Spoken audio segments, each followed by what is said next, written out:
And welcome to another episode of the In 90 Minutes podcast. I am your host this evening, Ahmed Salim. Thank you for joining us with me tonight. We have a little bit of a reduced crew. I have John and David with me. What's good, fellas? Actually, you know what? Don't even answer that. As always, thank you guys for listening and watching. We really appreciate your support. Make sure to follow all our socials, like and subscribe wherever you get the show. We are on pretty much every major platform. So thank you for your continued support because without supporters like you, these shows would cease to exist. All right, here's what we're getting into tonight in no specific order. We're going to talk about the Red Bulls match, the opener, and the big key takeaways. We're going to talk about the topic that's in everybody's mind. Is it time? Is that time done? I'll let you fill in the blank. We're going to talk about the new faces like Taifi and Gusky and their contributions to the match. We're going to talk about Cartagena and his situation. There was a tifo. Maybe we'll touch on that a little bit. The goalkeeper performance that I personally think was one of our highlights, and it saved us a better situation than we could have been in, kept us alive. And we're also going to be talking about something that just came up a little before we started, some transfer rumors. So are they true? Are they not? And then we're going to look ahead at our next match against our rivals from down south. So, and before we even get into that, can we talk about the fact that we opened up the season with our new away kit? And I don't care what you say to me, it is yellow. Don't tell me that it is gold. It is yellow. I was waiting to see it in person. There was a gentleman sitting in front of me for the 96 and a half minutes that we played wearing it. It is yellow. It is not gold. It's not even remotely gold. I don't mean, Anyway, we'll talk about that too. So, gentlemen, how you doing? How are we doing this fabulous first week MLS season? What could be better than I told you so? I wish we were wrong. I wish we didn't have to say I told you so. I know. I was sitting there and I was so upset for that very reason. I really wanted to be proven wrong. And I was hoping that, what we saw at that preseason match was a fluke. You know what? Maybe they needed to get it out of their system. And, we signed, we all got excited because we signed our new defender. I can't, his name escapes me right now. And I'm excited about him. He showed a lot. Griffin, What's that? uh, Griffin Darcy, right? I believe Thank you. that's how you Yes. pronounce it. He looked really great. But again, he literally just signed with the team. Like, how many times did he get to play with them? Like twice? So we can't expect that. I mean, what we got out of him that day, I'm excited with what I saw. But what are we going to expect from people that just literally joined the team days ago, right? Um. Yeah. Anyway, Let's so yeah. before we go on, we already got a handful of comments. Let's get those let's Oh, get did we? those read through. Yeah. All right. Let's I'll go do ahead it. and read through them. Yes, let's do that.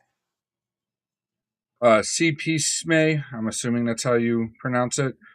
Just want to address a comment I've been hearing on socials about it's only the first game, and people forget that it sets the tone for the season, and we again will be chasing wins.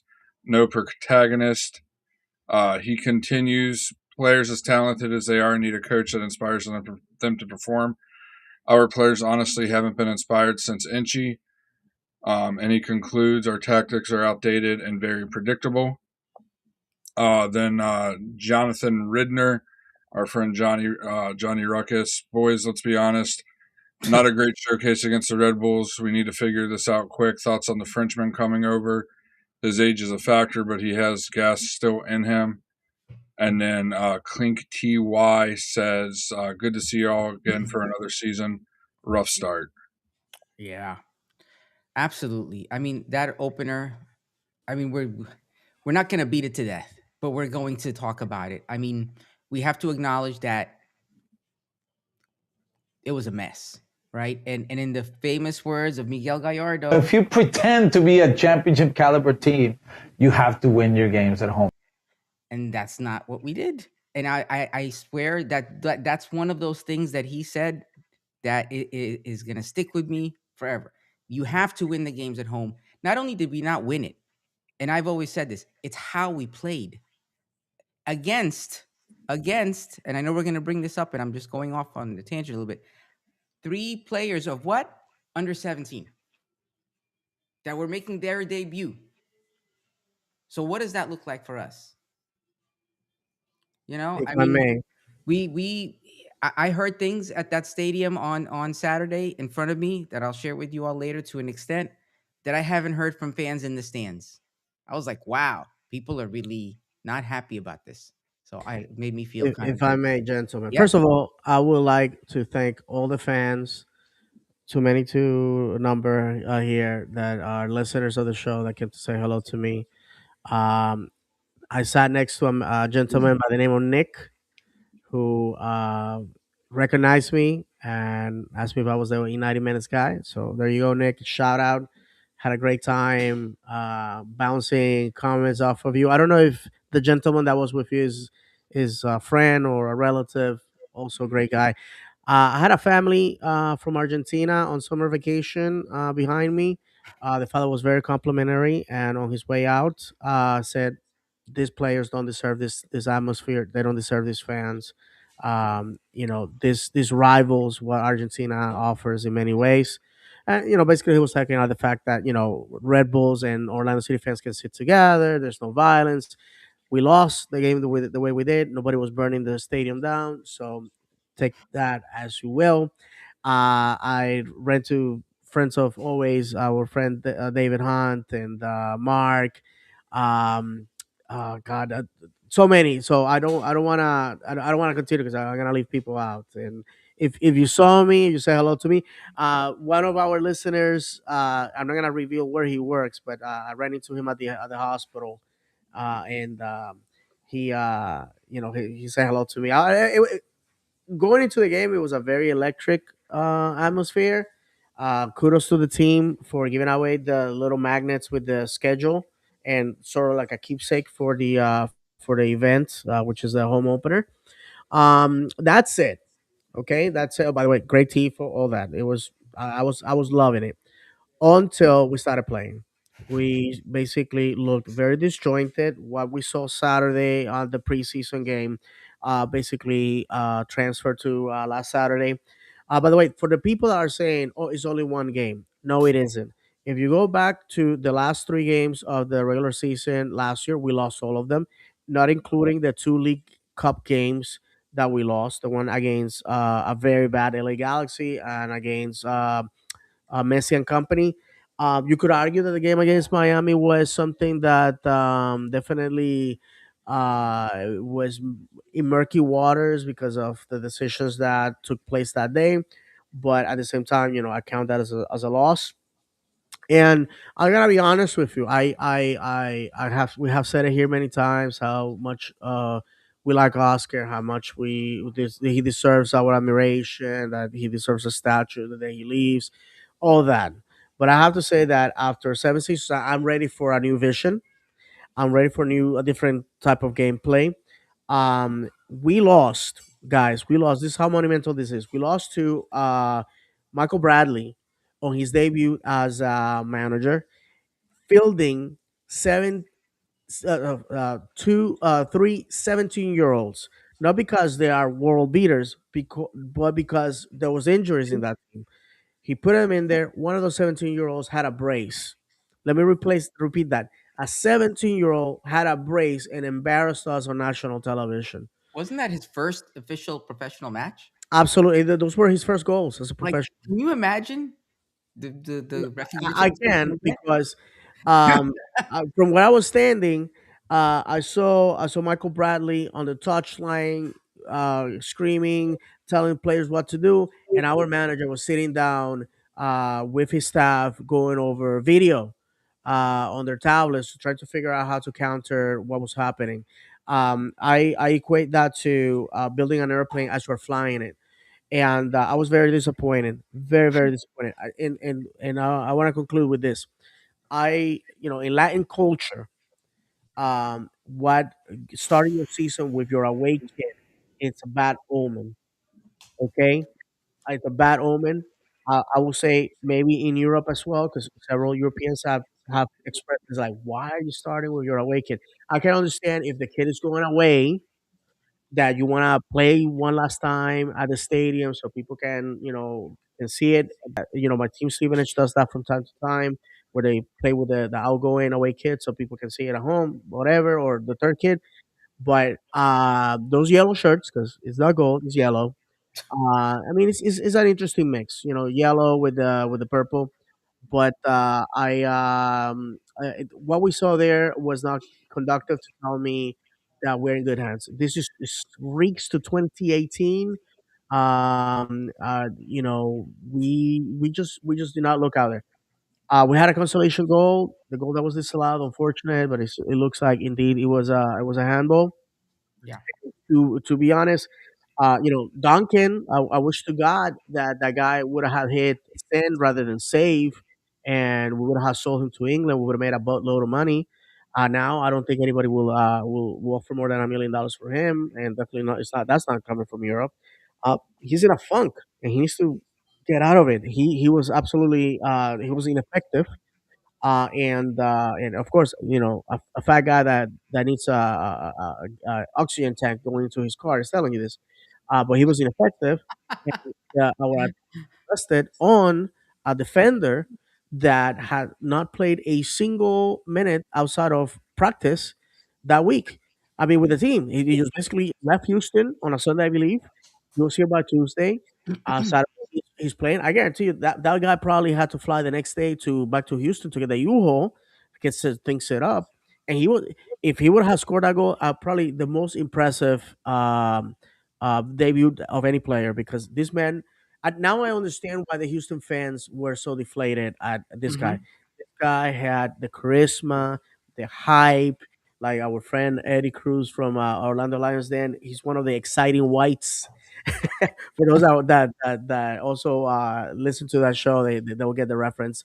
And to me it was incredible that a defender is the one attacking and Zachariah Taifi. I don't want to get ahead of myself. The Moroccan Maldini, as Eddie has baptized him, to me it was very.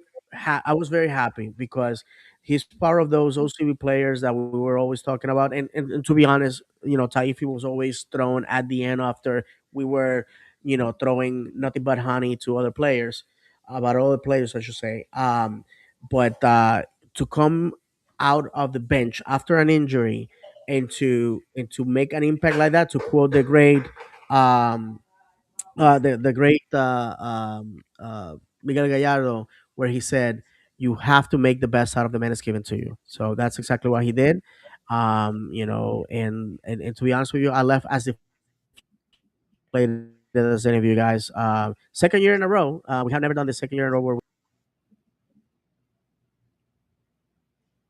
Did we lose? We lost his His audio. audio is going. I think he's done. Okay. Oh, where to start? I mean, that might have that first half Saturday might have been the worst half that we've ever played as a club in MLS. Plain and simple. The back line was disjointed. The midfield was a mess. There was no spacing in midfield, and if there was spacing, it was way too much spacing. Our forwards weren't getting the ball in positions for them to do anything. People want to, like David said, Duncan was ineffective. Well, a striker like him, he's not going to really beat many people 1v1. He's got to be fed the ball. The Mhm. service has to be there for him. And the service just wasn't. Unless the person You have serving him decides to take the shot himself. yeah, you have a left back, our left back that some people say was the best player, which I don't know what they were looking at. Um, Best player in the first half is just sitting there kicking the ball and heading the ball to nobody. Not pass it to somebody's foot, pass it into space. He's just kicking the ball. Our left winger who had a good preseason match that we saw live was extremely ineffective. Looked like he was playing up above his head. Our right winger, nobody was there to help him to play a 1-2 with him or anything, so he always had to play the ball back. it was just, the back line, the center backs were just Iago, as much hype as he had coming in. Terrible on that first goal. He was jogging. Second goal, he lost his man. Um, you know, diving at the ball and not even coming close, dropping to a knee to block a shot when the guy's not even winding up for a shot. That first half was one of the most miserable performances, and people want to sit there and go, "Oh, he had the turnaround in the second half." Not really. We didn't score much more. We didn't score until the very end. When at that point it didn't matter because there was 4 or 5 kicks of the ball left. Did they play better? Yeah, it's easy to play better when keeping it clean when you're playing as bad as you can play. um I don't know why, to go a little bit further ahead. I don't know why Poppy was kept after the collapse we had last year, because mind you, at the beginning of July we were 1 win away from second place in the East.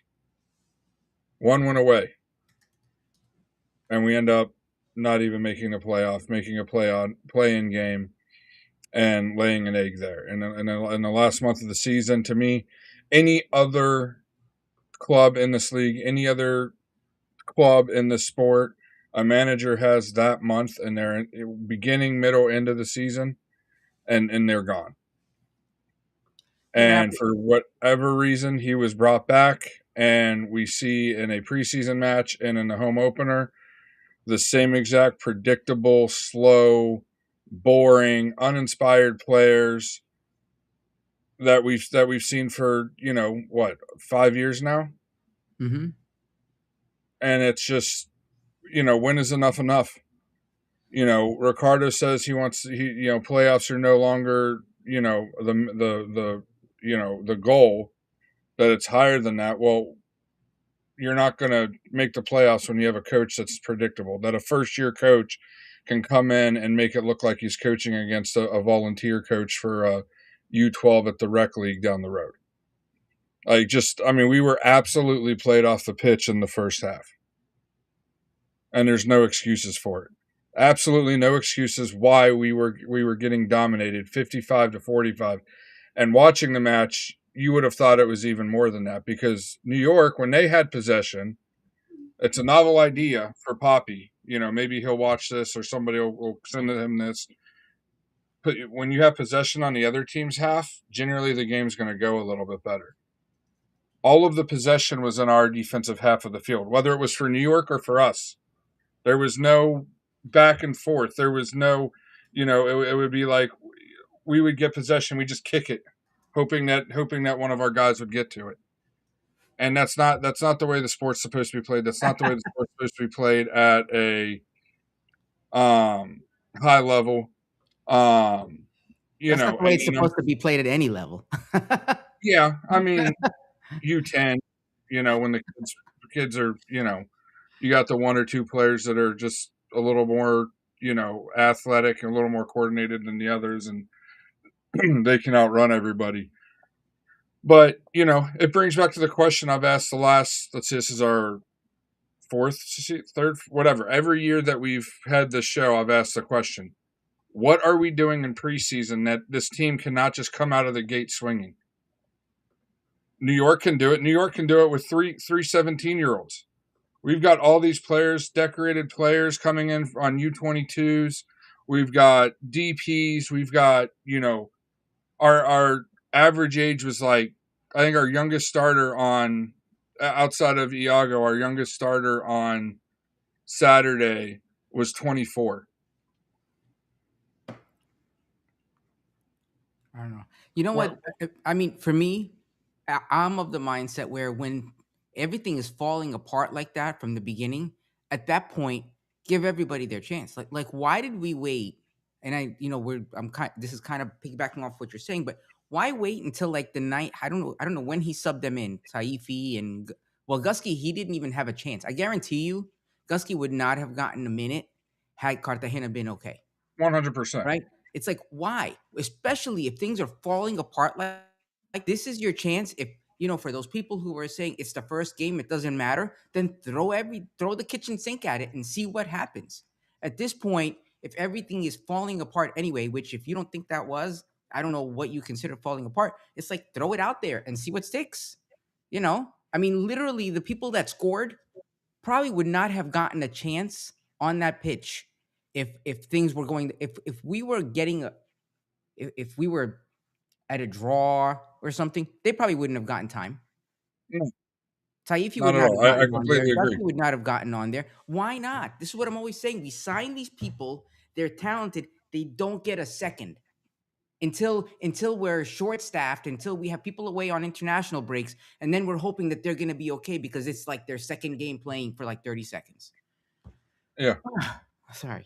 No, I mean, you're right. And I'm going to read these. I believe this is Jim D. That's commenting on this. The profile picture looks the same. But it's the username's WarZ801. Again, it seems the Red Bulls didn't need time to gel. Do you guys feel Poppy often gets the first half tactics wrong and has to make big adjustments in the second? It seems he needs a half to make a working plan. Yeah, absolutely. I mean, it goes back to what we've been saying basically all along is this team is very reactive. We can never go out and be the ones dictating play. We always have to adjust to the other team and how they're playing. And it's like, yes, it takes Poppy a half. That's why generally we're a better team in the second half. That's why generally we can come back in the second half is because Poppy, and part of that, yes, that's good coaching, but better coaching is having a plan in the first half that works and adjusting off that plan, not having to go into half and completely reroute your plan and sub on 2 or 3 guys like he did. Yeah. He subbed on 2. I was surprised that he made subs at the half. When we came in from the half, I was like, wait, we're subbing people in? What? Well, and we called it. I called it last week in our group text. Angulo playing midfield since we have a right back and a left winger now. I said Angulo was going to go in as a midfielder, and I said he was going to start, but sure enough, he puts Angulo in, and it's just like, and Angulo played okay. I'm not going to say he played great. Should have probably scored that goal, that header. Done more with it, but again, it's Angulo. He has nothing in the final third of the field, especially when it comes to finishing. And then you go and you put Taifi on, who, at least on this show, we've been talking up. I'm sure other shows have been talking him up. He comes on, and yes, his specialty is getting behind that back line and using his speed. Well, he did. But when you're playing a team that pushes as high as New York does, you would think kind of that's what you want on your, on your starting on lineup. Field. Yeah. Especially when your other option is a guy who had, David was saying it was 3. The signing was completed on Tuesday. He flew in Wednesday. I doubt he got to training on, a full day of training with the team in on Wednesday. So that means he really had one full day of training because, they do like, essentially it's basically a walkthrough is what they would call it in American football that they do the day before. So we have a guy that's literally had one training session with the team, and he's supposed to go out there and be able to play. You saw several times him and Pasalic were on completely opposite pages. And, I'm sure this week that'll get worked out a little bit, but still, put Taifi in there, who's who's been playing with these guys for, 2 years now. That he trains with them at least anyway. Just a complete blunder of a match. 2-1, cool. We feel better because we only lost by 1. The one thing I do want to, say is Taifi. If you watch his reaction, I understand it was his first goal contribution, but he's had goal contributions with OCB. You watch his reaction to that, and I said it on my personal X account. That's the passion we want to see. Every single time. You want to see that passion. You look, and even Gusky to that point. You look at the dude. The game's done. That we're getting blown out 2-0, and the dude's still diving in, throwing his body around, making tackles, arguing with the ref about calls. And this is why we want to play the young guys, because if you don't have that passion from your older guys, It has to come from somewhere and be inspired from somewhere. And if the coach isn't going to do it, and the senior player, the more senior players aren't going to do it, play the young guys. Play Typhy. Play Gusky. Listen, you You can't know, argue. You play can't Ellis. argue it's a bad strategy when that's the same strategy that handed us our, you know what's. Yeah. And You we were can't- lucky it was 2-0. It but should that's have what I'm saying. honestly been 4-5, maybe even 6-0 if That- Crepeau hadn't stood on his head the entire first half. Absolutely. And you could say whatever you want about him, and he may not have stopped everything, but he did an amazing job. Um, my son was I mean, like, maybe that's why he joined us, Ahmed. yeah, He's fighting for that Canada spot. He's like, yeah. heck, if I'm going to get 15 shots against me in the first in a match, and I save all but 2 of them, I have a good shot of making the That's what we want to Canadian see national team. that's what we want to see in a keeper. Uh, but we shouldn't put our keepers in that situation to begin with. That's the issue. Exactly. You get into this position and people start blaming the keeper. I say there's 10 other people on that pitch that ball had to go through before it got to that keeper. So he's our last resort. It's like your backup generator. It's like if you get to that point, you have a problem to begin with. So I think he did an amazing job. I just don't understand how we go from that first half, we had 2 total shots, only 1 on target against 13 shots. 7 of which are on just 13 shots to 2 against our 2 shots. Like how do we do that? And then the second half we come back and have 15 shots. Like what? We decided to wake up? Like I don't understand the how such a change can be made. How we could start off on such a backwards game plan that's how we go. Like for me, it's like who you're gonna play. That like I would assume and I don't I don't pretend to be an excellent strategically at soccer, but I would assume you plan against the team. You know who the players are. You don't know who they're gonna have starting. You know the team. You know their strategies. You plan for that.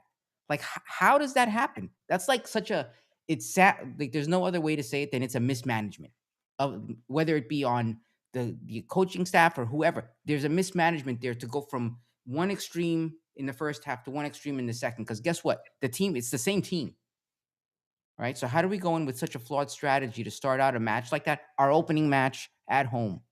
I don't know. Yeah. I mean, and it's embarrassing. I mean, the amount of energy, David alluded to it. The energy that was in the stadium to start the match, and then it just gets sucked out 7 minutes in or whatever it was. Um, you know, it's almost criminal, Yeah, I know. And we talked last week on this show and a little more on extra time that comes out on Wednesdays about the disconnect between the front office and the fans and supporters and the season ticket members. I feel like not to stray in a separate direction, but like there has to be the middle ground between what the supporters and fans expect and what the front office expects. And right now, that disconnect seems further apart than it's ever been, and especially with the results, with Poppy still being here, with all that, and it's scary to think what's going to happen coming up this weekend. Absolutely, David. What did I miss?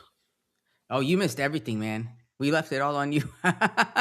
Really, we were just talking about the first half, second half, the mess that it was, how we were. You explain it, John. You'll explain it better No, than me. I get it. I'm not gonna. You guys covered that. I gotta be honest with you. I'm glad that my Wi-Fi went down for that because there's actually nothing positive to talk about.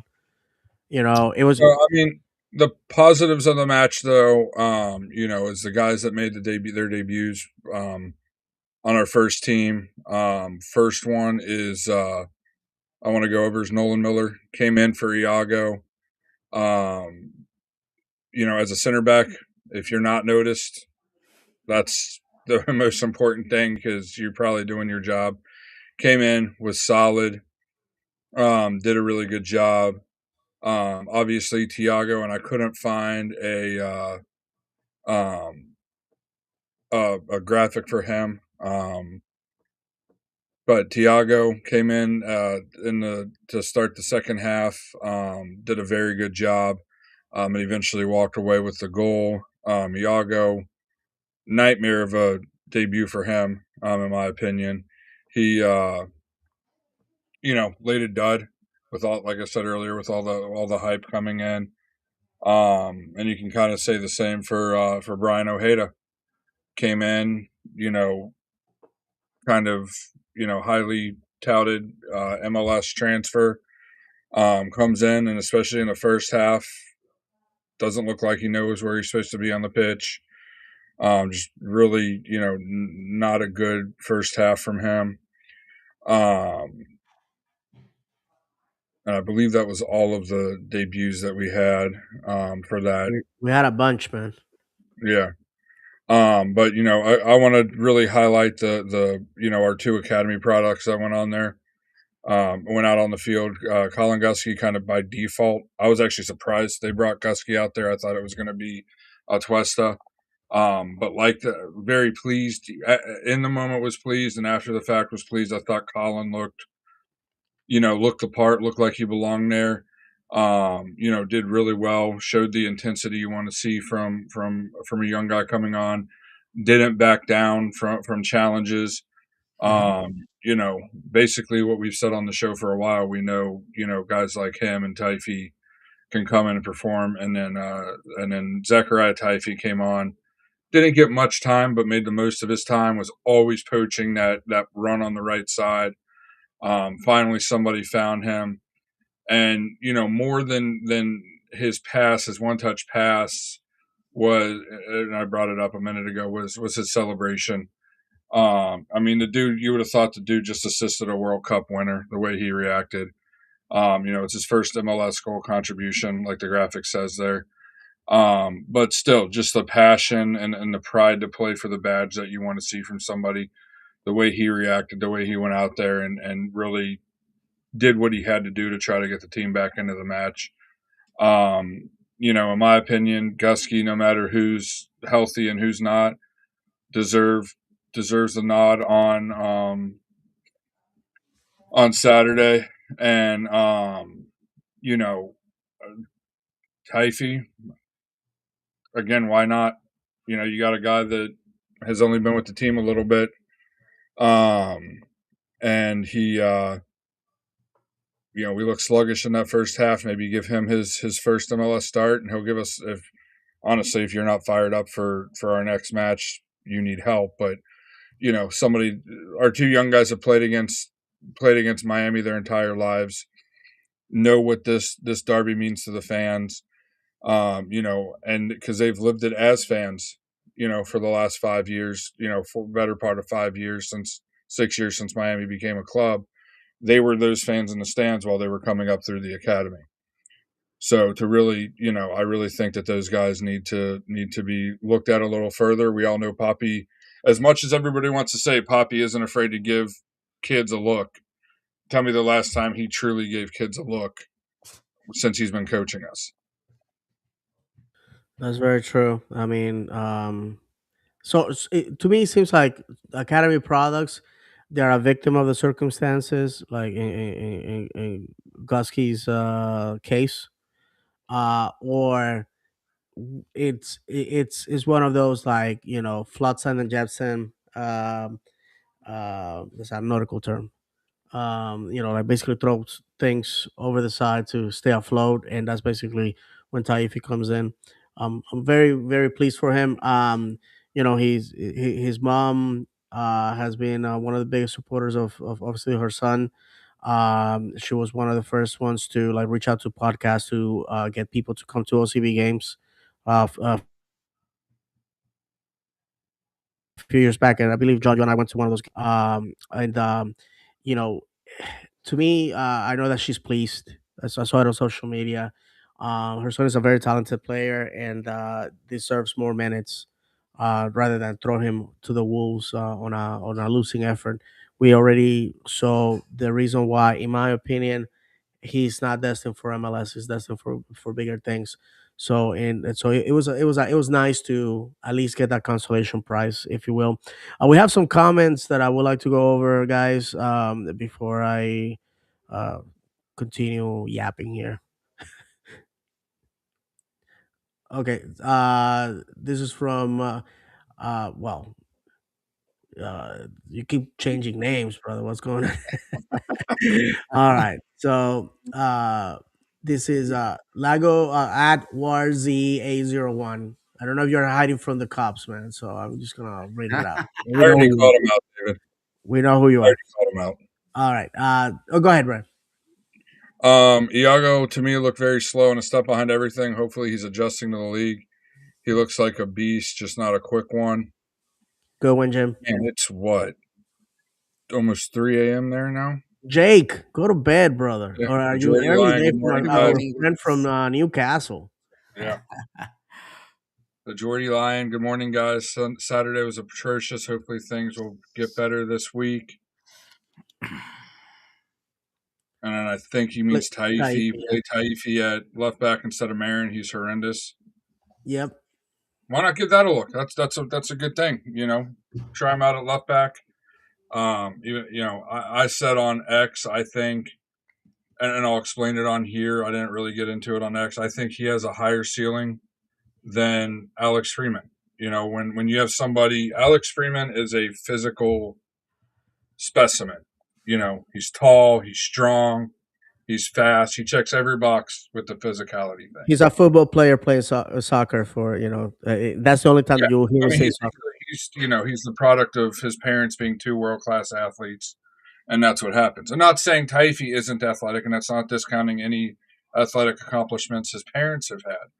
But you Life look is more at technical. Taifi's more technical. He's had to understand the game more. Comes from I believe it's his father is Moroccan, Correct. so it has that separate, understanding I believe of. his mom is German. By the way, I don't know. He's Moroccan American is his two countries from everything I've seen. But you got a guy that is very fast, very quick, very good on the ball, and I honestly think his ceiling is higher than Duncan's when it comes down to the end of their careers here in 15, 20 years almost. And to have a guy like that on the bench and only use him for 5 minutes, and in a match that, to me, the difference between losing 2-0 and 4-0 isn't that much. Why do you wait until the 86th minute to bring him in, and not bring him in the at halftime or in the 70th minute or whenever it is? Yes, I know the club just spent a lot of gam on a new right back, but he hasn't been with the team. But you know what? I wonder. You to your point, you wait that whole time to sub somebody in to the 96th. Was it the 96th minute? No, he subbed him in like 90. I don't know. 90th or something. 86th, I believe. Yeah. Then you bring him in and he scores. How do you feel about that? You waited that long. Like if I did that, I would think to myself, "Oh, damn, maybe I should have subbed him in like at halftime." You know what I mean? It's like you have to know, like you have to think to yourself, maybe that was a mistake to not do that earlier.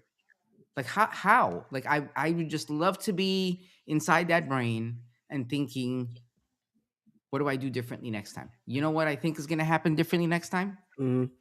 Nothing. Right. Nothing Listen, different is going to happen next time. We're going to see the same thing. listen, That's brother. It's telling that like people like our good friend Jim, who has been, he was saying that he has basically been to every single home opener. He skipped this one. And that and jokes to the side, to me, that is troublesome for the club if you are losing the faithful that and people like Jim drive from the coast. Like I have always said, I live in downtown, so to me it's just you know uh $2 of gas and $25 to park. But for the people that are driving, the people that flew into town, I met a listener that came from Raleigh, North Carolina, for the game. There was several of those posts online about people flying into town, people that lived here in Orlando and for whatever reason moved away. And the people overseas, like our friend Jake, staying till 4 o'clock in the morning to see this debacle. That to me is troublesome because we did not look the part. I know a lot of people are like, well, it was preseason. I'm sorry, that should have been our dress rehearsal what we were gonna see Saturday. We lost 4-1 against Colorado Rapids that a lot of people don't see making playoffs. And then we go against the Red Bulls that on paper, right, and we always say that football is played on grass, not on paper, is that a team that had all the reasons to lose to us on Saturday. It was the opposite. When you surrender 2 goals to a 17-year-old on a debut to a manager that is debuting himself, let me remind everybody, they had to get on the airplane. They had to come here. They went to Texas for their camp and they lost practically all the games they had. And they come here and and they look like Brazil 2002. No, come on, bro. That's unjustifiable and unexcusable. And I don't understand why do we still have people asking to give them time to gel? And you know what? What I'm gonna do is I'm gonna buy gel, hair gel, and just start slapping Orlando City names on it because that's evidently I can make money doing that. It's time to gel. Did did did the Red Bulls need a time to gel? Did the Red Bulls need a time for the manager to know the players? No, they went and executed. We didn't. We did not. We did not. And you have a full house, and you told those people, hey, you should have gone to the Solar Bears game. They won. Should have gone to the Solar games. That was cheaper in air conditioning, and they had DJs and music and food outside. I'm gonna be honest with you, you are not making a good case when the market for sports in town keeps getting crowded and crowded. You got the Pirates in indoor football. You have in your own house the Storm and in off season football. You have the Valkyries, you have the Solar Bears, you have a lot of offerings that are winning, and Orlando City is not. So somebody needs to wake up. Again, not to crap on the club. I thought the everything except what happened on the pitch was spot on. Loved it. Like I already told the story. The Argentinian family that just loved the pageantry, the Americana of the whole thing, our take on football, our imprint of our culture in it. But the truth is that you gotta win. You gotta win. People are there to see goals and see wins, and if you don't give them that, um, they're gonna disappear. Next game, obviously, Messi and company are coming to town, so it's not gonna be a true thermometer of the situation with the fan base. But I want to conclude with this so we can read some of the comments that have been posted. Um, I really don't understand how Oscar Pareja has this spell on people where I believe that it's the fear of regressing. I got news for you. If you were here in 2008, 2017, 2008 during the Christ era, during the James O'Connor era, and you thought that what we saw Saturday was better than anything those two men offered us, I really want to smoke what you were smoking because that was bad. That was bad. That was really bad. And John, when we started the game, I couldn't stop thinking about Luke because once again, the start of the game, Uh huh. Every time they start the kickoff, now I think of Luke. I just want you to know that. Luke, I cannot, I can picture him jumping and screaming. That's the thought that I had. And once again, we fail to match the energy on the terraces. And it's sad, man. It's just sad. Period.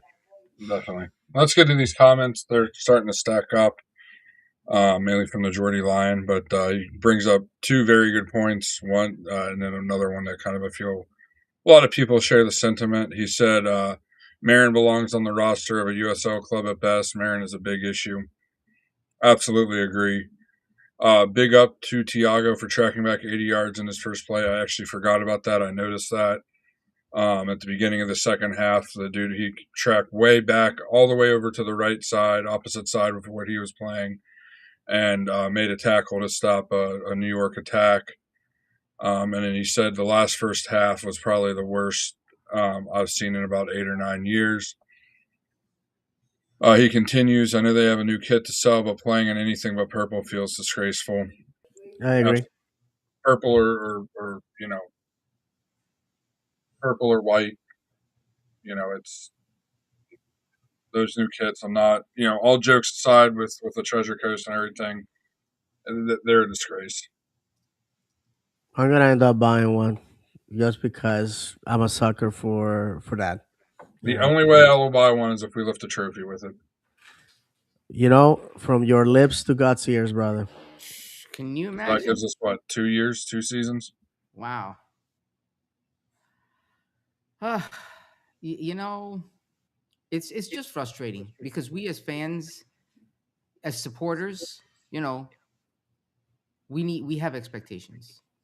I just don't think all of our expectations are the same, but I think a lot of fans are updating those expectations. They're changing their expectations of the team. I was sitting behind a gentleman who I did not get to talk to, by the way, but I was sitting behind him, and at one point, he started making his opinions known about the uh, leadership of the team, and saying that it had been long time for there to be a change, and he almost started a chant in the section about the change. So I'm not going to repeat that chant because I don't want to get credit as the podcast for starting it. But you can imagine to yourselves what the gentleman might have been saying. But needless to say, I think there is a consensus that people want a change. Um, and I'm not one to say that lightly because I'm pretty good about being on the fence, but people want a change of some type. And the more we're changing things and they're staying the same, you have to think what else hasn't changed. Well, Yeah, and the thing that doesn't make sense is usually when a GM comes in, is they get a clean slate. The manager gets fired, a lot of players get let go. The technical staff kind of gets let go. Um, Stuff like that. And we saw some of the technical staff leave this year, but Poppy stayed. You know, and it's just one of those that we've called for it for years, and I even said it last year. It comes to the point where, instead of being the hero of our club, Poppy is going to become the villain, and I feel like it's extremely close to that. Yeah. Depending on what happens on Sunday, I feel like Sunday might be the tipping point of him being the hero or being the villain, because we no longer have, last year, as of last year, we hadn't lost um, or let me start back. As of 2 years ago, we had never lost in penalties. Happens. Then last year, season opener, we had never lost a season opener. We did it. Really, the only thing that we have left that we've not done negatively at home is lose to Miami. And I know it's getting a little bit ahead, but I really feel like if and when that happens on Sunday, he has to be gone. He on literally international, he it cannot leave that training room without being fired. it has it's gonna be a game that the world is gonna be seeing, and I believe it's gonna be highlighted. I believe it's gonna be on terrestrial TV as well.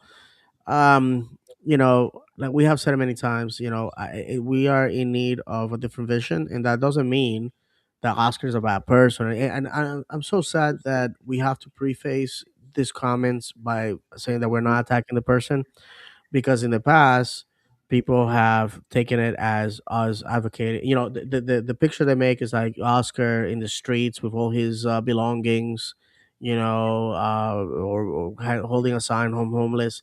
The reality is that football is discretionary money. You can spend it or not. What's necessary is feeding yourself, having a roof over your head, having meaningful employment, that type of thing. This is just entertainment. And I asked the question on Then After Dark with our friends from Orlando Lions. Then I asked the question, what are the other clubs doing that we are not doing? Sometimes I feel when I speak with folks from the club, that or see interviews, that we are discussing financial statements. I have my bachelor's degree is on technology management, a business degree, and I took a bunch of classes in finance and accounting and management and all that. And if you talk to those folks, they're always saying, "Hey, we got to protect the owner's purse. Just because we can spend the money doesn't mean that we have to. We got to stay in the black. We got to be profitable. We have to look at return for investment. We got to look at wins per dollar, and all that sounds great if I was David from accounting, but I am David, the fan that pays money, and sometimes, damn it, I wish we just spend money and risk it all to win, even if at the end of the day we're gonna be on the red, and that's exactly what's happening in other clubs where they understand that yes, we may lose money here, but we're gonna gain more publicity or reputation or eyes in other areas. And I understand that the Will family is who they are. They came to this country as refugees, penniless, and they built a $5 billion empire, and that's commendable. But if our club is gonna be another segment of the portfolio, then let us go and sell us to somebody that understands the culture, that understands what the fans want, and understands that the fans don't give a crap about how much profit you're having. They just care about winning. And in a league where there's no relegation, there's a lot of safety nets to make sure that clubs don't go under. It sounds silly to me that we have to watch every dollar that we're spending. Especially when um, by being tight with the wallet, you are losing fans that are not renewing their season tickets, that are not coming to the games, are not buying merch, and that's the only outlet that you're leaving your customer, punishing you on the financials. Because what are we gonna do? Pitch invade, try to break into the locker room, burn their cars. I mean, that's stuff that happens overseas. I mean, all of us have jobs and reputation. Nobody's gonna go to jail because some player did not make a tackle or whatever. But and I finished with this. The point is that what I want to hear from staff, from the club, is true passionate statements rather than rehearsed corporate jargon. The fans are Most of us are professional, most of us went to college, most of us got great jobs, etc., etc. So we hear that at work.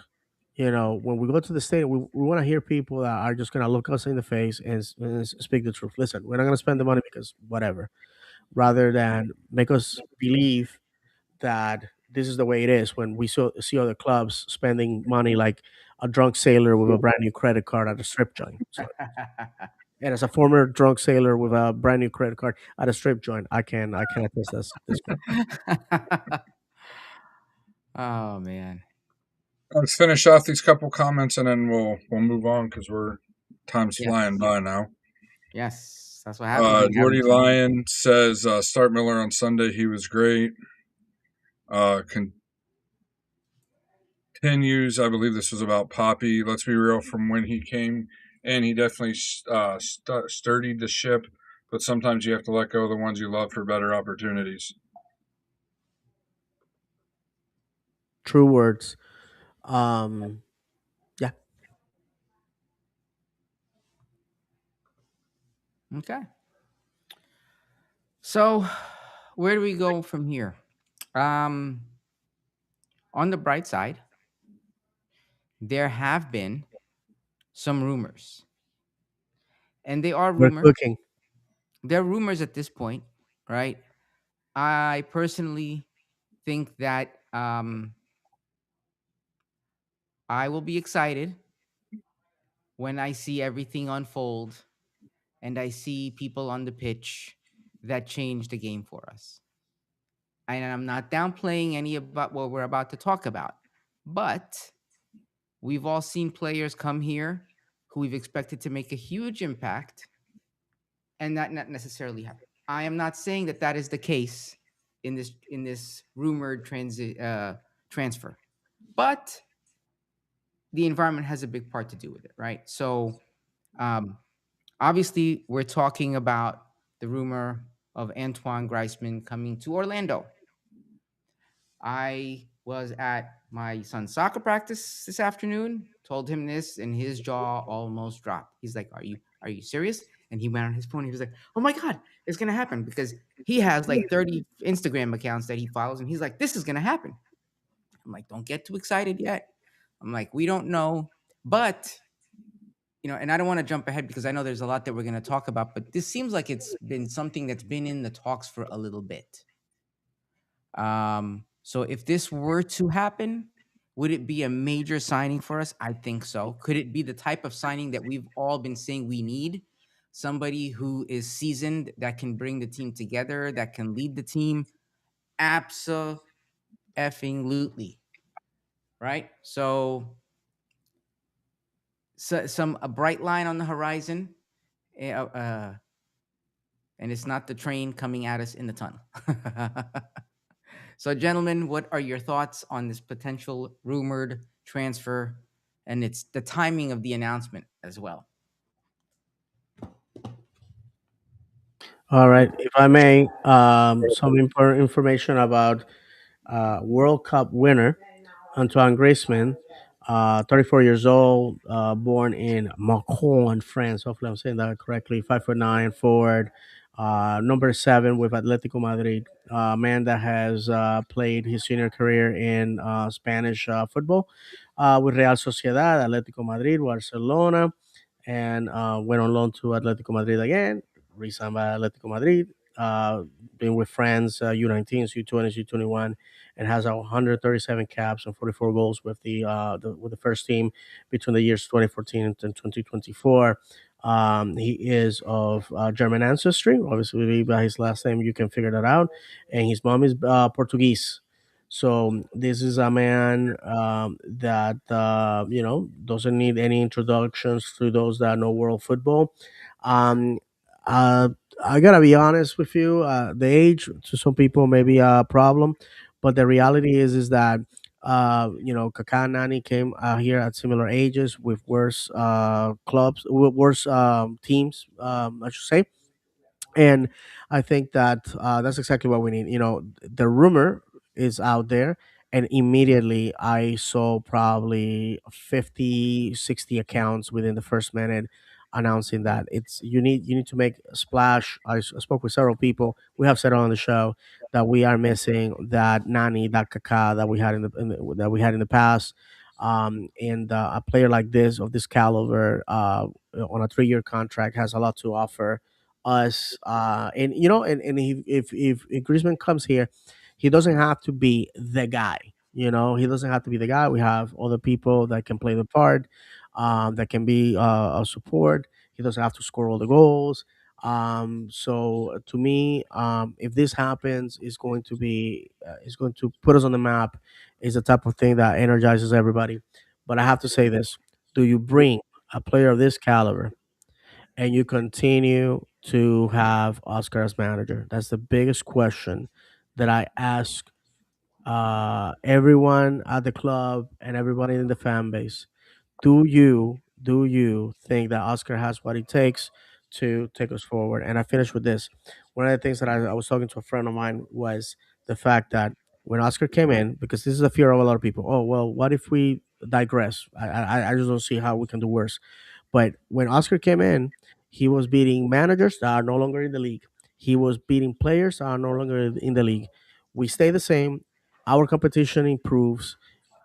We have the results that we have. Don't you think that we need to adjust with the times and with our competition and bring a manager that can elevate us at that level? Or do we pretend that, that this is a problem with the players? Because I've been told that the players are the problem, it's not Oscar. Well, we improve, we brought new players, and the gameplay is the same. I believe that last year's squad was more talented. That's just my opinion. We still got the same results. We have these players. We can still have the same results. Something between 2020 and 2026 remains the common denominator. And that's the manager. Yeah, I mean, David kind of alluded to it. This is right there. I feel like it's a little higher. Um, Signing the Nani, as far as what he's done in his career, um, just under Kaká, just barely because Kaká won the um, I can't remember the footballer of the year, whatever that's called. I can't believe I can't. Oh, the I'm Ballon so d'Or. excited. Ballon d'Or. Ballon Thank d'Or. you. Ballon d'Or. Like literally when this hit, I was texting everybody I could text to show it. This is something that I will, if it gets over the line, be incredible. Um, could change our season even with Poppy in there. We This have to is go to the somebody. airport to receive him, man. Yeah, this is somebody that you know right up there with any of the other top players in the league. You could argue because he's been there, he's done that, he's been around, the highest levels of in the sport. Played in the biggest competitions in the sport, played against the best players in the sport. He's done everything. This is the type of guy that we've said on this show and on Extra Time that we need. The type of player that's gonna, you know, even kind of go up against Poppy a little bit and say, no, that's not the way it needs to be done. It needs to be done this way. And really get the team on his back and be able to, carry the team forward and really take a match such as this past Saturday. And, midway through the first half, really, grab the reins of the team and say, let's go, type of deal. Let's get this done. I mean, it's making world headlines. I've been scrolling through X, just Yeah. looking at it. Everybody and anybody's talking about it. It's extremely exciting. And one thing I do want to bring up, some interesting investigative journalism by our friend Taylor with Orlando City, UK, is when Thiago was announced, he was presented with the number 7 jersey and said that he wanted to wear the number 7 because of Cristiano Ronaldo. But then he strangely shows up, and I never even realized it, didn't put 2 and 2 together. Strangely shows up Saturday wearing the number 11. 7 is Griezmann's preferred number. So if take that with what you want. To me, that's exciting. That kind of means that Griezmann may be coming our way. And I mean, it just looks natural, doesn't it, guys? For those that'll be listening, it's a picture Photoshop that shows Griezmann in a Orlando City kit. Beautiful. I haven't had a iconic number set. Well, You we need had to several send me the iconic Simply number Treasure sevens. kit, John. Pato, right? Pato and Christian Higuita. When I look at number 7, those are the players that come to mind. Christian Higuita, beloved. Too bad that he was not here during an era worth remembering. But guys, I don't know about you. I'm going to the airport. I got a spare bedroom at home. I can house him until he finds a good place to live. We have a lot of real estate agents in our fan base, and who knows? Maybe Nani can sell him his place. But this is great news. This is great news. But we have something to deal with on Sunday. Oh well, Jake is asking how's our French. Well, he speaks Spanish and he speaks Portuguese. I speak Spanish, so we should be okay. The only French I know I'd get made fun of, and I'm not going to do it. My mom got kicked out of French class when she was in high school because her family was from Kentucky, um, and she had just gotten back from summer break, spending most of summer break with them, and she did hick French, like very southern accent French, and the French teacher. I So took that's French in 10th grade and couldn't hack it, which I wish because one of my friends in the Navy spoke Spanish, French, and English, and in France he had all the girls. We just watched. And Jordy Lyon does bring up a good point of the people, because we know we're going to get backlash for what we've said about Poppy. Oh well, who are we going to bring in? There's a very successful MLS manager out there right now that, through no fault of his own, in my opinion, is currently unemployed. So to I me, we should plan to have him on the next flight to Orlando Sunday night, be in attendance at the game against Miami. Because yeah, Interesting that jump. you say that, John, because there was a gentleman in Section 3 that was talking to his son saying, if I am Ricardo Moreira, I am on my cell phone right now making that phone call. And this is like 2 seconds after the whistle was blown. Would you guys agree with that? What do you say? He said that he will be on the phone making that phone call. 100%. I would have made it I would have two made it weeks. that night on my cell phone. Hey, I'm sorry to wake you up from bed, but how soon can you make it to Orlando? That's basically what I would have done. And he I, also has a connection with Griezmann being French as well. Yeah. enough said, brother. Enough said. I just I have to say this because obviously we're gonna go into the Miami situation since we're running out of time. I have to say this. We said it, and we are not a podcast of "I told you so" and collecting medals because we were right, quote unquote. If Oscar Pereja loses the first two games, he has to go. He has to go. We tried everything. The Bazan brothers are gone. I mean, basically little by little they've been cutting his tentacles. That seed has to be thermonuclear white at this point. And we have tried. We have tried, my friends. We have tried 10 different ways till Wednesday, and I just think that it's time to cut our losses and chart a different course with a different captain, different vision, different attitude. Moreira has contacts in Brazil. God knows, but maybe we can get a manager from there. At this point, I just want something different than players booting the ball and praying score. Does not work. And if you guys saw, damn it, second half, I knew that Red Bulls was just gonna let us have the ball, absorb the pressure, and nothing was gonna happen. And that's exactly what happened. By the time our lonely goal came in, it was too late. We need to try something different. Um, Miami comes to town.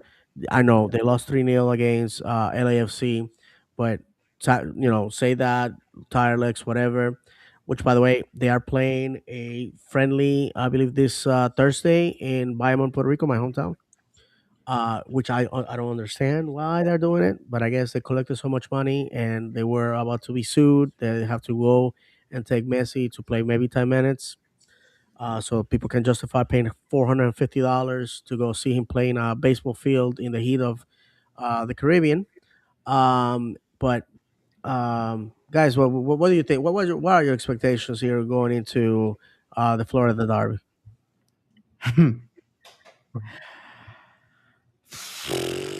Realized earlier in the show when I said if and when we get destroyed,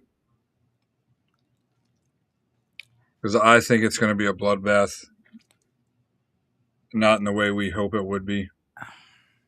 Uh, I just think the way our defense look, the way Miami moves on the attack, that we'll just get eaten. The defense will get eaten up alive, and we'll be hoping for that 5-1 we saw a couple years ago at their place,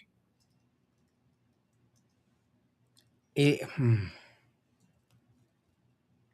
By the way, it was 5-0.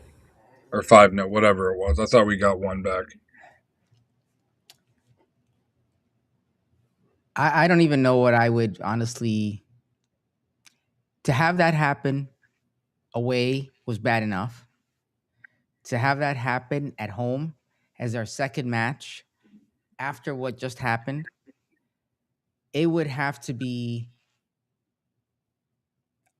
a very well fought match for I I don't know.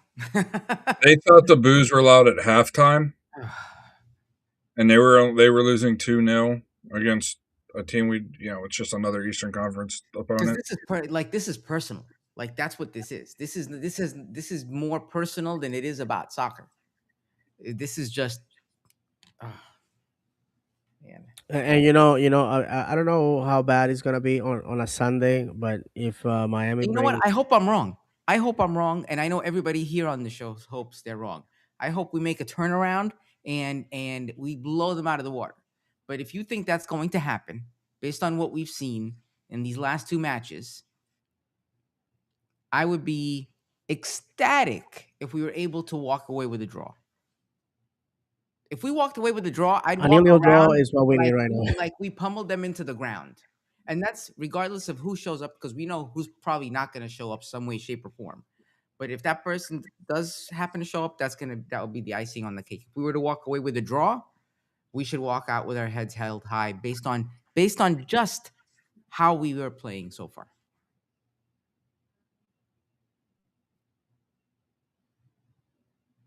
Yeah. I don't know. I don't know. I'm really Jake not. was saying if you aren't gonna win a trophy, you have to beat your rivals. I agree. I mean, last year at their house and we beat them at home. That did not stop them to win the MLS. Obviously, they can hold that over our head and um, to bring as many fans as they want. I mean, we already had, I don't know, 30 Messi kids at the game on Saturday. If you're a grown adult, I'm more for doing that. And if you're a child and you're the parents dressing him, tell teach your kids restraint. Okay, if you're gonna go to Orlando City and you live in Orlando City, the parents are dressed in Orlando City kids. Why are you gonna let your little crutch cobbler dress like Pepsi? I mean, come on, you're putting them at risk because after that game, Ugh. uh, some drunk fan something to you that you're not gonna like, and what are you gonna do? Fight him? I just personally, we have never lost to them at home. Like I always say in football, there's no forever and never, and always. That doesn't exist. There's always a first. And like John said, we had never lost a penalty shootout. We happened to lose two. We had never lost our home opener. It happened last year. Happened this year. We had never started our away kid at home. Somebody thought that was a great idea. Like I said, you have to win, man, because the eyes of the world are gonna be seeing it. And I personally I can take a loss, but I can't take a full week of this stan accounts and the feeble minded and the children that run these accounts telling me that Pessy is a god and that whatever. I mean, I can't take a week of If you don't like Messi, that. you don't like You know what I'm football. saying? They make yeah. Come on. I follow the crest, follow the colors. I never but it is what it is. So listen, sometimes you gotta play for pride. Will the if I was at the training ground today, if we're recording this on Monday night, if I was at the training ground today, I don't care if you are fresh off the boat and brand new to Orlando City, or you're an academy product. The is go out there for the guy that works Monday to Friday to pay for a ticket on Saturday, this case Sunday, and give them a win. Give them something to brag about. You're gonna. I want to see a team on Sunday that gives a crap about the little guy in Section 3 that works like an animal Monday to Friday, has 3 kids, has bills to pay, and is making his wife mad because for the second weekend in a row he's going to the game, leaving her with all the responsibilities at home. I want you to win for that guy. that guy will thank you. Now, I don't mind losing. Like you played this Saturday, I'm gonna be angry, and that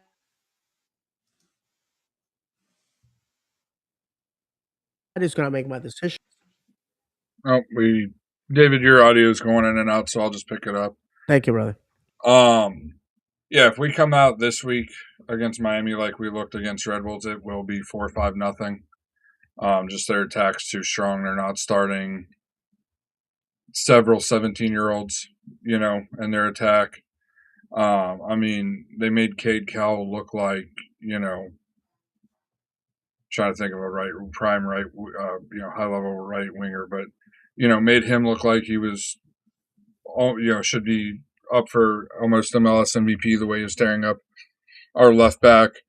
Um, Prone 8781 said, "We saw that our back line is weak. What changes do you see Poppy making, or is this a trust the process rebuild?" I would say it's a trust the process rebuild if we had a new manager. As far as tweaks, we need to control possession more. We can't sit back and expect Miami to turn the ball over. I mean, yeah, the Busquets isn't playing anymore, but they have too much talent in their midfield and in their attack to just let them sit there and play with the ball in our half. They move too well without the ball. One specific change I do think is going to happen. I think Iago is going to be on the bench. And what's his face? The Nolan. It will be on the. Will be starting. You think so? Um, Wow. Okay. it makes sense. I mean, we look completely different defensively with him out there. Um, You just you know, said it. It makes sense. true. Sorry, man.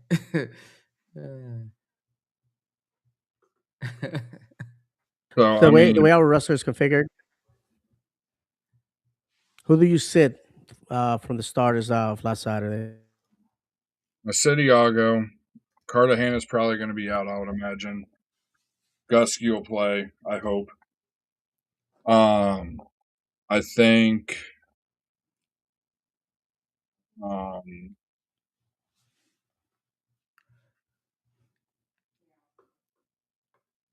I think he may roll the dice as much as I don't like saying it because he's a lot bigger liability than Brian Ojeda. But I think he rolls the ball and tries a Tuesta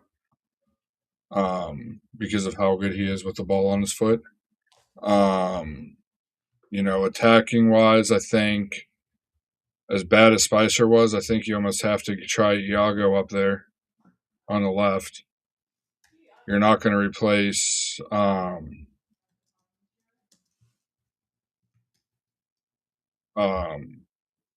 Jake, if you could rewrite what you just wrote, because I have no idea what you're saying there, or I would post it. Um, yeah, I think Iago has to start. You're not going to replace Pasalic, and I think Duncan's still going to be in there. So really two midfielders, a center back, and I like the idea of trying Taifi at left back. Who do you think? So who would he be having? Because obviously Gervais is not in, right? Who would be that person that would be if by some random chance Pessy ended up showing up? Who would be the one on him the whole night? I'd love to see Gusky on him. That would. Could you imagine? That would be ice. I I think know we are. I think at the end of the day, um, Ojeda will be on it. Will be the one to mark him. Just because of a little bit of experience. Jordy Lyons saying that Angulo has to start and the 8 and Miller has to start. Angulo's such a liability. He has no strength. I feel like personally he fit the match Saturday because we were chasing it so bad, so hard. Um, you know, I just, I don't think Angulo gives us what we need in the midfield with handling possession. You look at I know it's on paper, but you look at the stats. He struggles with his passing. He struggles with his first touch. And the way we would have to pass around Miami or through Miami, I just don't think he'd be a good fit.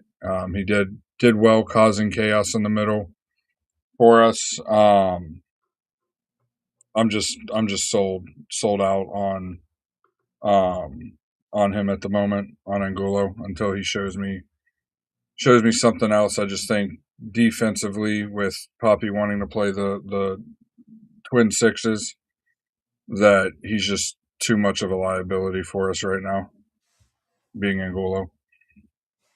But maybe I'm wrong. Maybe he starts. Um, and has another stellar game, and maybe we found a new position for him. Every midfielder at one point in time used to be a winger, typically. So same with fullback. So the fullback failed. Maybe midfielders where they find a spot for him. You never know. And Prone 8781 said Passos got taken out at half, even though Dorsey and him are cutting up Red Bull's right side. Why do you think that is? I don't know. Why do I honestly, that was one that surprised me that they took Pasalic out. He had a couple moments in the game where he really looked like he should. Yeah, I mean that was one that puzzled me. It ended up, I guess, somewhat working out because we didn't give up any goals and scored a goal. But that was one that surprised me. I don't know if he had a knock or something that slowed him down or what. And then David G said Atuesta may not be available. He's dealing with hamstring tightness. Yeah, that's what I was getting to. Jordy Lyon said should have taken Spicer off instead of Pasalic. That I agree with 100%. That's when I heard Tiago was coming in. That's what I thought they were doing. And then Pasalic, and it was kind of shocking. Do you have any thoughts on that, Ahmed? On which one? Pasalic getting taken off at half instead of Spicer. You know, I was surprised. My son was surprised. It was just I constantly am in this mode where and maybe it's because of the amount of time I spend watching youth soccer, right? But when you see these substitutions happen, you try to make logic, you try to reason with the idea behind it, and I just couldn't for the life of me figure out why. Especially when you're in the situation that you're in, and you want your attacking players that can make that difference, right? So and you just have to think to yourself, okay, maybe there's some other reasoning behind it. And then, like there was a couple of opportunities where when it was Duncan and Spicer, and there could have been some good opportunities, and it was just missed opportunities. Spicer tried to shoot. Duncan was like right there in front of the goal, and Spicer tries to shoot it instead of passing it. It was just like things like that make you rethink everything you know about the sport. Yeah. I don't know. It's going to be, you know what? I said it a couple of weeks ago. This is going to be, as far as I know, as far as I can think, it's going to be a very long season until there are some major changes. Just because of, and there's a lot that's got to change. And I'm not talking about even if managerial changes don't happen, if player changes don't, there's a lot that has to change within the team, right? Because of the way the dynamics are. So this is going to be a test of the fans to see who really sticks around. And I really hope it's not a repeat of 2018 because I was here and I saw that and I walked into a stadium and half the stadium was empty. And I know that's not what we want. None of us want that, because especially for the players, that's such a deflating thing when you go from a stadium like we had at this opening match to go to something that's half empty. Um, nobody wants to see that. So Yeah, definitely. I mean, like I said, you think the boos on Saturday at half were loud? Just wait until we lose to Miami at home. Oh my god. I you know what? I'd be scared to be there for that, honestly. I'm rethinking my tickets because it would just be a nightmare. I don't even want to be there because it would just be such a bad way. Ugh.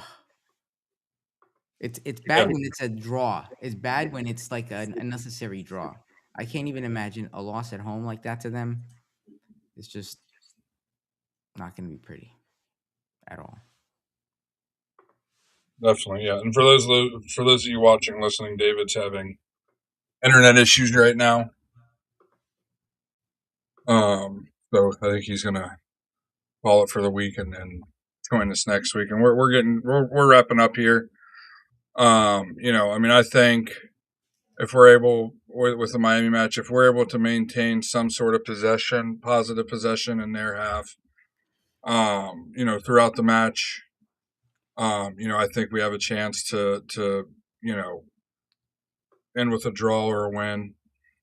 But if we let them have any resemblance of the possession New York had and the chances New York had last week, it'll be bad. And bad, I mean, 3, 4, 5, nothing at halftime. Yeah. Um, I mean, you just look at how Miami moved off the ball. That's all I got to say. The players they have in the attack, and their movement, and then they'll destroy us. Yeah. And I'm going to bring this up, and maybe it's a little off topic, but that because of the issue that happened, the thing that happened with Messi at the end of the match last night with the officials, that the officials are going to be on high alert Oh, for our forever. match. Absolutely. I'm already More, expecting calls that are going to be absurd calls. Any time we ever play them, I think if we don't expect that, we're foolish, and that's oh, what's I'm always saying come. even more so than usual. Yeah, yeah, yeah. Because But I that's what I actually, mean. albeit I thought last year both matches we had were pretty well officiated matches. I didn't think there was anything. The two league matches we had, I thought they were pretty well officiated. I don't remember there being anything abhorrent that the referees did. Yeah, I think um, it's just something we've come to expect when we play them. And if we don't prepare, what frustrates me is we don't prepare for that. And then if we do have a negative outcome, we blame that for it. You can't blame that for it if that's what you knew was coming your way. That's just your lack of preparation for it. You know, honestly, for me, the biggest thing right now is, as much as I'd hate to say it, it's not about the outcome, but it's how we play. If we go down fighting and playing what you would call a good effort, I'd probably be okay with that, right? Can But I if add we an don't, asterisk to that, Ahmed, real quick? please, I know please where go you're ahead. coming from. For a full 90 minutes, not 45 minutes after we're Oh yeah, already down two.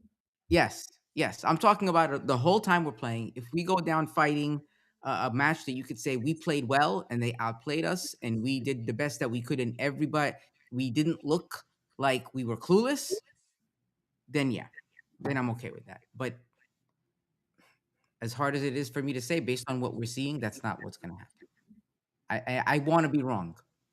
So please, if you're listening, prove me wrong. Prove us all wrong for our own sake. I mean, I hope we're dead wrong. I hope we come out and blow the brakes off them and win, Absolutely. 4 or 5 nothing. But it's really hard to sit there and say that is going to happen, or we even have a chance for that happening after, including the preseason friendly going back to last year, the last 5, 6 matches we've seen, Uh huh. in person and on TV. You don't have to convince me that. Oh, I know. You don't have to convince me, man. All right. Well, I think. Do we have more comments?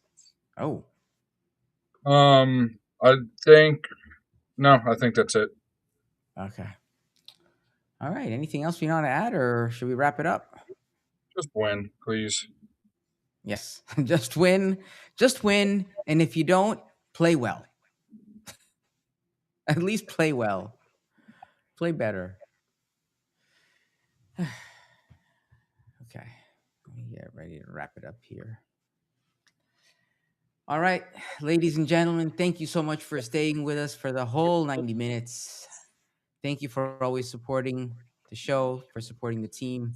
So we're going to leave you the only way we know how, reminding you that football is played on grass, not on paper, that football is cruel as we are seeing and unpredictable as we are seeing, that football is a pound of talent and an ounce of luck. And if you have not cried for joy or anger over football, have you really footballed ever?